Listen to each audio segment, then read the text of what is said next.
Magandang araw po sa ating lahat. Ako po muli ang inyong madiskarting nanay at ngayon ay ibabahagi ko sa inyo kung paano ba gumawa o paano ba magluto ng napakasimple na homemade peanut butter na pwede nyo nang gawin kahit nasa tahanan ka lang. Pwede kang kumita dahil napakasimple lang ng sangkap at napakadali lang gawin.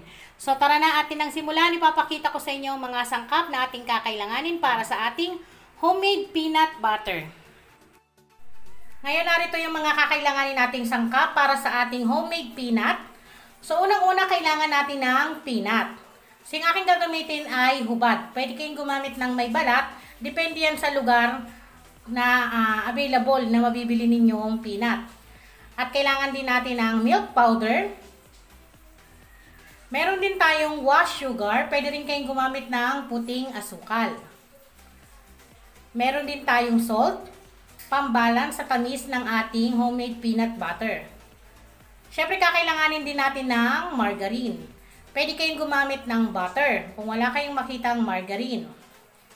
At kailangan din natin ng mantika pang prito o pangluto sa ating peanut bago natin i-blender. So, yun lamang po yung mga simpleng sangkap para sa ating homemade peanut butter. So, mag-start na po tayo. Lulutuin natin yung ating peanut sa mantika.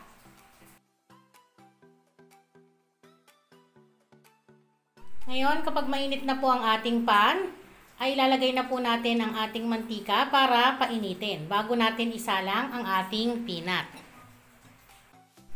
So, once na mainit na po ang mantika, ay ilalagay na po natin ang ating peanut upang lutuin. Lulutuin po natin ang ating peanut sa loob ng 5 hanggang 6 na minuto sa init na low to medium heat lamang ang apoy.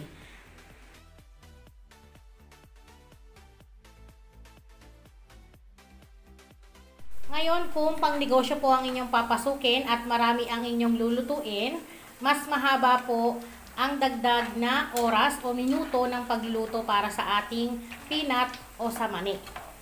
So, dapat po huwag niyong iiwanan ang inyong niluluto dahil masusunog po ito. Kailangan haluin para maging pantay ang pagkakaluto ng ating peanut.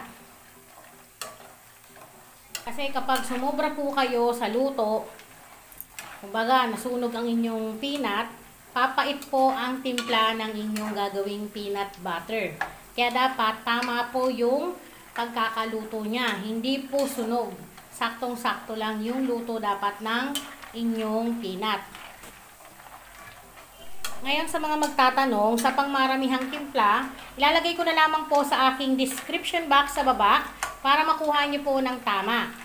At mas maganda po, sa pagilingan nyo na po ipagiling para hindi po mahirapan ang inyong blender na gagamitin. So ngayon, after 6 minutes natin siyang niluto sa mantika. So magiging ganito po yung kanyang kulay. So luto na po itong ating mani. Pwede na po nating patayin yung ating kalan. At tatanggalin po natin to dito.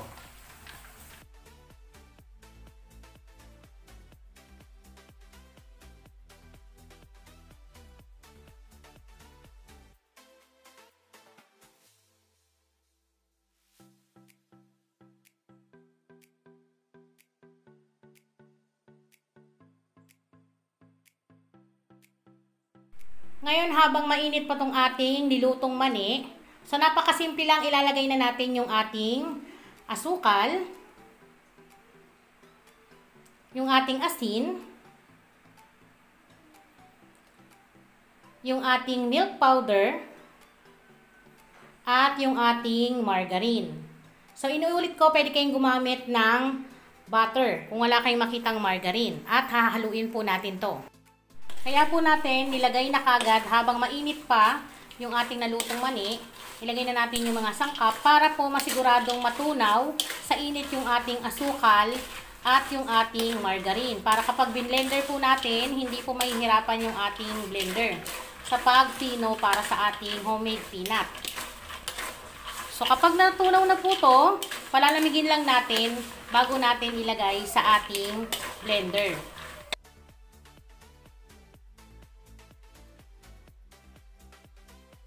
Ngayon, pagkatapos natin mapalamig, itong mixture ng ating gagawing peanut, pwede na natin ilagay dito sa ating blender.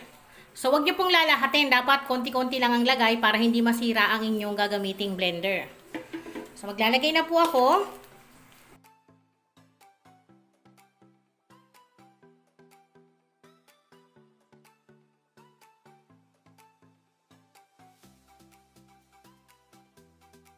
Ngayon, nakapaglagay na po tayo sa ating blender.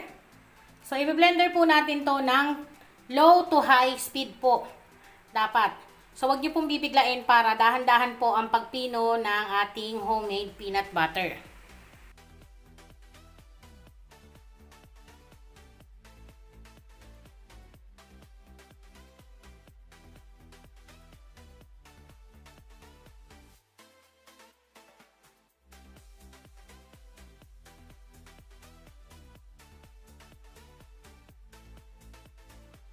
So, yan, mapapansin nyo, pagkalipas ng ilang minuto, napipino na po yung ating homemade peanut. So, ituloy lang po natin para mas maganda yung texture niya, mas mapino natin ng maayos. So, yan, after 2 minutes, kung mapapansin niyo, napino na yung ating homemade peanut. So, papakita ko sa inyo kung ano yung texture niya pagkatapos natin i-blender. So, ganyan na po siya kapino. So, pag gano'n na po kapino ang inyong peanut butter, so pag ganyan na kapino, saka po natin ilalagay ulit yung mga natitirang peanut. So, wag po bibigla para hindi masira ang inyong blender. Pero kung pang negosyo niya na po, mas maganda sa pagilingan na po kayo magpagiling para hindi mahirapan ang blender ninyo, hindi ma-overuse. Then, i-blender ulit po natin to. Dapat high speed po yung pag-blender ninyo, low to high speed para mapino ng sigurado yung inyong homemade peanut.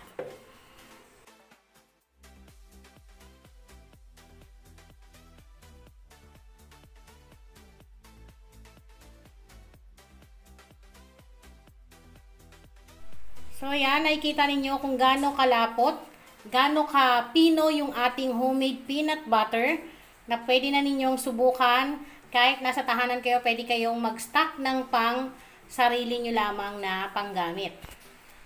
So ngayon, okay na tong ating homemade peanut butter. So papatayin ko na yung ating blender. So pwede na natin tong ilipat sa ating lagayan at palamigin lang bago natin takpan. Kasi mainit pa po yan kapag na-blender. So yan po yung texture ng ating homemade peanut butter. So ito na po ang ating homemade peanut butter na napakadali lang gawin. Napakasimple ng sangkap at pwede nyo pong ilagay sa mga ganitong jar. So sa mga magtatanong ng pangmaramihang recipe, ilalagay ko po sa aking description box sa baba. So ipapakita ko sa inyo ngayon kung gaano kalapot at gaano kaganda ang texture ng ating homemade peanut butter. So yan po nakikita ninyo. Dahil bagong gawa pa siya, so medyo runny pa to. Pero kapag lumipas po ito ng ilang oras, makikita nyo yung tamang texture niya at tamang lapot ng ating homemade peanut butter. Sa mga nag-request nito, marami na kayong nag-request nito, ngayon ko lang sa inyo na ibahagi. Kaya konti lang po yung aking pinakita sa inyo para makuha nyo po ng tama, lalo na dun sa mga nanay na gusto lang ay pangtahanan lang, para hindi na kayo bumili sa labas, pwede kayong gumawa ng sarili ninyong peanut butter. So napakasimple lang, napakadali lang gawin at alam ko kayang-kaya nyo po ito mga mami, ate, kuya, na mga nasa tahanan lang at gustong kumita. Muli, ako po ang inyong madiskarting nanay. Maraming salamat po sa inyong pagsuporta. 400,000 subscribers na po tayo. Maraming salamat po sa inyong pagsuporta sa aking YouTube channel, Madiskarting Nanay. At sana po ay mas dumami pa tayo. At congrats din po sa lahat ng mga kumikita na ngayon. Maraming salamat po dahil natutuwa po ako. Dahil isa ako sa naging inspirasyon ninyo para mabuhay at magkaroon kayo ng diskarte at kumita kasama ang inyong pamilya. Muli, sana po ay kita-kita po tayo sa susunod ko pang recipe. At kung ikaw ay bago lang sa aking channel, please don't forget to subscribe and click the bell button para updated sa mga recipe na ibabahagi ko pa. Kita-kita po tayo sa susunod ko pang recipe. Paalam!